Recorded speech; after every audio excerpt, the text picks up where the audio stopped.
ಓಂ ಶ್ರೀ ಗುರುಭ್ಯೋ ನಮಃ. ಪವಾಡ ಬಸವೇಶ್ವರ ಸ್ವಾಮಿಯ ನಮಃ. ನಾನು ನಿಮ್ಮ ಇಂದ್ರಧನುಷ್ ಮಾತಾಡ್ತಾ ಇದ್ದೀನಿ ಫಾರ್ಚೂನ್ ಪಿರಮಿಡ್ ಸೆಂಟ್ರಿಂದ. ಈ ದಿನ ವಿಶೇಷವಾಗಿ ನಾವು ಸೈಟ್ ತೊಗೊಳ್ಳುವಾಗ ಏನು ಮುಖ್ಯವಾಗಿ ನೋಡಬೇಕು, ಸೊ ಆ ಜಾಗನ ನಾವು ಹೆಂಗೆ ಅದು ನಮಗೆ ಸೂಟ್ ಆಗುತ್ತಾ ಇಲ್ಲ ಅನ್ನೋದನ್ನು ಭೂ ಪರೀಕ್ಷೆ ಯಾವ ರೀತಿ ಮಾಡಬೇಕು ಅನ್ನೋದ್ರ ಬಗ್ಗೆ ನಮಗೆ ಕ್ವಶನ್ಸ್ ಬಂದಿತ್ತು. ಸೊ ಅದ್ರ ಬಗ್ಗೆ ನಾನು ನಿಮಗೆ ಮಾಹಿತಿ ಕೊಡ್ತಾ ಇದ್ದೀನಿ. ನೋಡಿ, ನಾವು ಯಾವುದೇ ಒಂದು ಸೈಟ್ ತೊಗೊಳ್ಳೋವಾಗ ಆ ಒಂದು ಸೈಟು ಎಲ್ಲ ಕರೆಕ್ಟಾಗಿದೆಯಾ, ಎಲ್ಲ ಮೂಲೆ ಕರೆಕ್ಟಾಗಿದೆಯಾ, ಯಾವ ಕಡೆ ಹೈಟ್ ಇದೆ, ಯಾವ ಕಡೆ ಡೌನ್ ಇದೆ, ಸೊ ಇದನ್ನೆಲ್ಲ ಗಮನಿಸಬೇಕಾಗತ್ತೆ. ಜೊತೆಯಲ್ಲಿ ಈಗ ಆ ಭೂಮಿ ನಮ್ಗೆ ಆಗಿ ಬರುತ್ತಾ ಇಲ್ವ, ಫಸ್ಟು ಆ ಭೂಮಿ ನಾನು ತೊಗೊಳ್ಳಲಾ ಬೇಡ ಅನ್ನೋದಕ್ಕೆ ನೋಡಿ, ಆ ಸೈಟಲ್ಲಿ ಬ್ರಹ್ಮಸ್ಥಾನ ಏನಿರುತ್ತೆ ಸೆಂಟ್ರಲ್ಲಿ 1.5 ಅಡಿಯಷ್ಟು ಲೆಂತು ಬ್ರೆತ್ತು ನೀವು ಮಣ್ಣು ತೆಗೆದ್ಬಿಟ್ಟು, ಈ ಒಂದು ಮಣ್ಣು ತೆಗೆಯುವಂಥದ್ದು ನೀವು ಬೆಳಗ್ಗೆ ಬ್ರಾಹ್ಮಿ ಮುಹೂರ್ತದಲ್ಲಾಗ್ಬೋದು, ಸಂಜೆ ಗೋಧೂಳಿ ಸಮಯದಲ್ಲಾಗ್ಬೋದು ಮಾಡೋವಂಥದ್ದು ಶ್ರೇಷ್ಠ. ಮಣ್ಣು ತೆಗೆದು ಅಲ್ಲಿ ನೀವು ಒಂದು ಬಿಂದಿಗೆ ನೀರು ಹಾಕಬೇಕಾಗತ್ತೆ. ಸೊ ನೀರು ಹಾಕಿದಾಗ ಅದಕ್ಕೆ ನೀವು ಒಂದು 5 ಥರ ಹೂವನ್ನು ನೀವು ಹಾಕಿದ್ರೆ ಆ ನೀರು ಕ್ಲಾಕ್ ವೈಸ್ ತಿರುಗ್ತಾ ಇದೆಯಾ, ಆ್ಯಂಟಿ ಕ್ಲಾಕ್ ವೈಸ್ ತಿರುಗ್ತಾ ಇದೆಯಾ, ಸ್ಟಾಗ್ನೆಂಟ್ ಆಗಿದೆಯಾ ನೋಡ್ಬೋದು. ಸೊ ನಿಮಗೆ ಗೊತ್ತಾಗುತ್ತೆ, ಕ್ಲಾಕ್ ವೈಸ್ ತಿರುಗ್ತಾ ಇದೆ ಪಾಸಿಟಿವ್ ಆಗಿದೆ ಅಂತ, ಸೊ ಆ್ಯಂಟಿ ಕ್ಲಾಕ್ ವೈಸ್ ತಿರುಗ್ತಾ ಇದ್ದರೆ ಅಲ್ಲಿ ದೋಷ ಇದೆ ಅಂತ, ಸ್ಟಾಗ್ನೆಂಟ್ ಏನು ಅದು ಇದು ಮಾಡ್ತಾ ಇಲ್ಲ ಅಂತಂದರೆ ಸಾಧಾರಣವಾಗಿದೆ ಭೂಮಿ ಅಂತ. ಮತ್ತು ಅದನ್ನು ನೀವು ಸಂಜೆ, ಈಗ ಬೆಳಗ್ಗೆ ಮಾಡಿರ್ತೀರ, ಸಂಜೆ ಅದನ್ನು ನೀವು ಚೆಕ್ ಮಾಡ್ಬೋದು. ಅಂದರೆ ನೀರು ಏನು ಹಾಕಿರ್ತೀರ ಆ ನೀರು ಯಾವ ಪ್ರಮಾಣದಲ್ಲಿದೆ.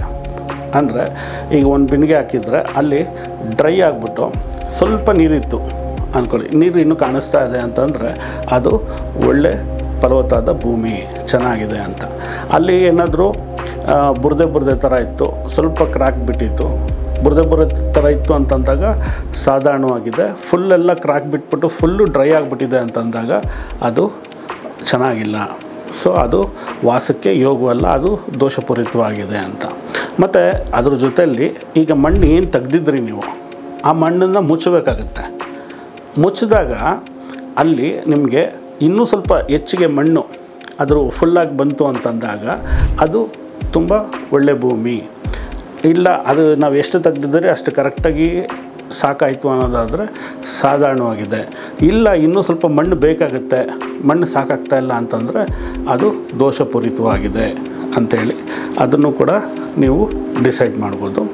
ಮತ್ತು ಇನ್ನೊಂದು, ಅಲ್ಲಿ ನೀವು ಒಂದು ಕಾಳುಗಳಾಕಿ ಮೊಳಕೆ ಬರೋ ಥರ ಅದನ್ನು ಬಿಡ್ಬೋದು. ಸೊ ಅದು ಬಿಟ್ಟಾಗ ಮೊಳಕೆಗಳೆಲ್ಲ ಚೆನ್ನಾಗಿ ಬಂತು ಅನ್ನೋದಾದರೆ ಅದು ನಿಮಗೆ ಪಾಸಿಟಿವಿಟಿ ಇದೆ ಅಂತ. ಇನ್ ಕೇಸ್ ಅದು ಸರಿಯಾಗಿ ಬರ್ತಾ ಇಲ್ಲ ಅಂತಂದರೆ ಅದು ಚೆನ್ನಾಗಿಲ್ಲ ಅಂತ ಹೇಳ್ಬಿಟ್ಟು ನೀವು ತಿಳ್ಕೊಬೋದು. ಸೊ ಅದೇ ರೀತಿಯಲ್ಲಿ ನೀವು ಇನ್ನೂ ಅದು ಏನಾದರೂ ದೋಷ ಇದೆ ಅಂತ ಅಂದಾಗ, ಈಗ ಸೈಟ್ ತೊಗೊಂಡ್ಬಿಟ್ಟಿದ್ದೀರಾ, ಈಗ ಏನಪ್ಪ ಮಾಡೋದು ಅಂತ ಅಂದಾಗ ನೋಡಿ, ಅಲ್ಲಿ ಹಸುನ ಮತ್ತು ಕುರಿನ ಈ ಥರದನ್ನು ತೊಗೊಂಡು ಬಂದು ಅದಕ್ಕೆ ನೀವು ಒಂದು ವಾರ ಮೇವು ಹಾಕಿ ಅದನ್ನು ಮೇಯಕ್ಕೆ ಬಿಟ್ಟು ಆ ಜಾಗದಲ್ಲಿ ಅದೆಲ್ಲ ಓಡಾಡಿದಾಗ ಅಲ್ಲಿ ಆ ಒಂದು ದೋಷ ಪ್ರಮಾಣ ಕಮ್ಮಿ ಆಗುತ್ತೆ. ಈ ರೀತಿ ಒಂದು ಮಾಡ್ಕೋಬೋದು. ಮತ್ತು ಈಗ ಅಲ್ಲಿ ಯುದ್ಧ ಭೂಮಿ ಆಗಿತ್ತಾ, ಅಥವಾ ಅಲ್ಲಿ ಶಲ್ಯ ದೋಷಗಳಿದೆಯಾ, ಅಲ್ಲಿ ಹುತ್ತ ಇತ್ತಾ, ಈ ಥರದ್ದು ಒಂದು ನಾವು ಜನರಲಾಗಿ ನೋಡ್ತಾ ಇರ್ತೀರಿ, ಕೇಳ್ತಾ ಇರ್ತೀರಿ. ಹುತ್ತಗಳಿರುತ್ತೆ, ಅದನ್ನೆಲ್ಲ ತೆಗೆದ್ಬಿಟ್ಟು ಸೈಟ್ ಮಾಡಿಬಿಟ್ಟಿರ್ತಾರೆ.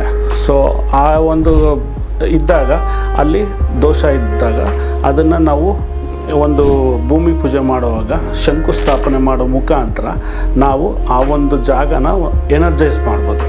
ಸೊ ಆ ವಿಧಿ ಯಾವ ಥರ ಮಾಡಬೇಕು ಏನು ಅನ್ನೋದ್ರ ಬಗ್ಗೆ ನಾನು ನಿಮಗೆ ನೆಕ್ಸ್ಟ್ ವೀಡಿಯೋಲ್ಲಿ ನಿಮಗೆ ತಿಳಿಸ್ಕೊಡ್ತೀನಿ. ಇದ್ರ ಬಗ್ಗೆ ಇನ್ನೂ ನಿಮಗೆ ಹೆಚ್ಚಿನ ಮಾಹಿತಿ ಬೇಕಾದಲ್ಲಿ ನೀವು ನಮ್ಮನ್ನು ಸಂಪರ್ಕಿಸ್ಬೋದು. ಫಾರ್ಚೂನ್ ಪಿರಮಿಡ್ ಸೆಂಟರ್ ಜಯನಗರಕ್ಕೆ ಬಂದು ನೀವು ಭೇಟಿಯಾಗ್ಬೋದು. ಇಲ್ಲ ಅಂತಂದರೆ ನೀವು ಡಿ ಎಮ್ ಮಾಡೋ ಮುಖಾಂತರ ನಿಮ್ಮ ಒಂದು ಪ್ರಶ್ನೆಗಳಿಗೆ ಉತ್ತರವನ್ನು ಪಡ್ಕೊಳ್ಳೋದಕ್ಕೆ ನೀವು ಪ್ರಯತ್ನ ಪಡ್ಬೋದು. ಎಲ್ರಿಗೂ ಶುಭವಾಗಲಿ. ನಮಸ್ಕಾರ.